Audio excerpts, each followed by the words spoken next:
Assalamualaikum warahmatullahi wabarakatuh. Saya Retno Dwi Ambarwati, NIM 20631912 akan menampilkan EBR langkah 1, 2, dan 3 pada kasus 5. Juli hamil anak kedua. Ia memiliki anak pertama saat usianya 33 tahun dan menjalani amniosentesis untuk mengetahui apakah bayinya menderita Down syndrome. Walaupun hasil tesnya negatif, tetapi ini bukan pengalaman yang baik, karena baru dapat hasilnya setelah usia kehamilan 18 minggu. Saat ini usianya 35 tahun dengan usia kehamilan 1 bulan. Dan bertanya, apakah bisa menjalani tes tersebut dengan hasil yang lebih cepat. Rumah sakit setempat menawarkan serum biokimia ditambah dengan nuchal translucency ultrasound screening sebagai tes screening pertama untuk Down syndrome. Anda bertanya-tanya, apakah kombinasi tes tersebut dapat diandalkan seperti amniosentesis konvensional? Buatlah sebuah pertanyaan penelitian klinis dengan menggunakan metode PICO. Jenis pertanyaan, yaitu pertanyaan diagnosis, dengan populasi semua ibu hamil, intervensi, amniosentesis konvensional, comparison, nuchal translucency ultrasound screening, dan outcome mendeteksi Down syndrome. Pertanyaan klinis, apakah pada semua ibu hamil yang menjalani amniosentesis konvensional dibanding dengan nuchal translucency ultrasound screening dapat mendeteksi Down syndrome dengan cepat? EBN langkah 2. Yang pertama ada tabel PICO dengan pertanyaan PICO populasi. Istilah pertanyaan semua ibu hamil dengan sinonim ibu mengandung dan Inggris pregnant mother. Pertanyaan PICO intervensi. Istilah pertanyaan amniosentesis konvensional dengan sinonim pemeriksaan kromosom janin dengan Inggris examination of fetal chromosomes. Pertanyaan PICO comparison. Istilah pertanyaan nuchal translucency ultrasound screening dengan sinonim nuchal translucency dan Inggris nuchal translucency. Pertanyaan PICO outcome dengan istilah pertanyaan mendeteksi Down syndrome dengan sinonim screening Down syndrome dan Inggrisnya Down syndrome screening. Selanjutnya ini ada hukum boolean, terdapat 4 kategori atau 4 kata kunci. Yang pertama ada pregnant mother, ada nuchal translucency, ada examination of fetal chromosomes, dan Down syndrome screening.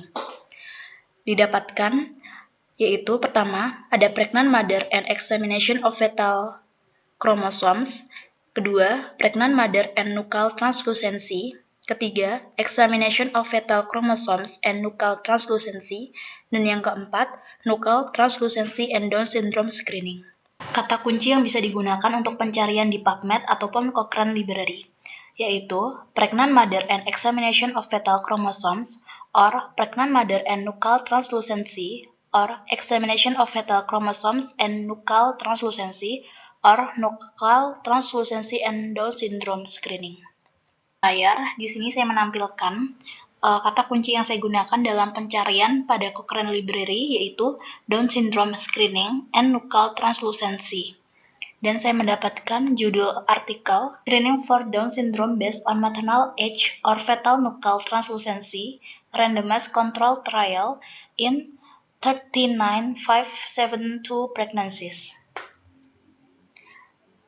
Di sini artikel terbit pada tahun 2005 pada jurnal publikasi Ultrasound in Obstetric and Gynecology. Selanjutnya EBN langkah 3. Ini terdapat 3 langkah pada langkah 3 EBN, yaitu langkah 1, apa PICO dalam penelitian tersebut dan apakah mirip dengan PICO Anda?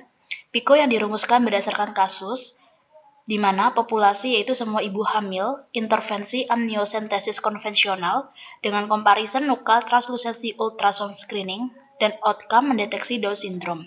PICO artikel yang saya dapatkan, di mana populasi sebanyak 39.572 wanita hamil pada usia kehamilan 12-18 minggu, dengan intervensi yang diberikan yaitu nuchal translucency atau NT screening, dengan comparison maternal age-based screening, dengan outcome menghasilkan lebih sedikit bayi yang lahir dengan Down syndrome. Jadi kesimpulan yang bisa didapatkan, pada PICO kasus dan PICO artikel didapatkan perbedaan pada bagian intervensi dan comparison. Langkah 2, seberapa baik penelitian tersebut dilakukan? di mana hasil pencarian artikel yang saya lakukan yaitu di Cochrane Library dengan judul yang saya dapatkan, Screening for Down Syndrome Based on Maternal Age or Fetal Nuchal Translucency, a randomized control trial in 39,572 pregnancies, dengan penulis Saltfeds S. dan kawan-kawan, dengan jurnal publikasi pada Ultrasound Obstat Gynecol 2005.25.537 sampai 545. Kesimpulan, berdasarkan judul artikel yang ditemukan menggunakan desain Randomized Control Trial atau RCT. Selanjutnya langkah 3. Apa makna dari hasil penelitian tersebut dan apakah hasilnya karena faktor kebetulan? Didapatkan kesimpulan dari pengarang yaitu the number of newborns with DS differed less than expected between pregnancies that had been screened at 12 until 14 weeks gestation by NT compared with those screened at 15 until 20 weeks by maternal age. One explanation could be that anti-screening, because it is performed early in pregnancy, result in the detection and termination of many pregnancies with a fetus with DC that would have resulted in miscarriage without intervention, and also by many cases of DC being detected because of a fetal anomaly seen on an 18-week scan.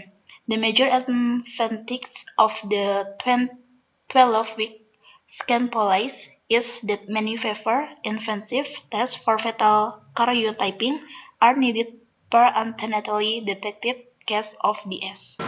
Selanjutnya pada tampilan dan ini tampilan pada jurnal dan yang saya berikan tanda panah itu merupakan konklusi atau kesimpulan dari penelitian tersebut. Mungkin sekian dari presentasi yang saya tampilkan. Apabila ada kesalahan kata, mohon dimaafkan. Wassalamualaikum warahmatullahi wabarakatuh.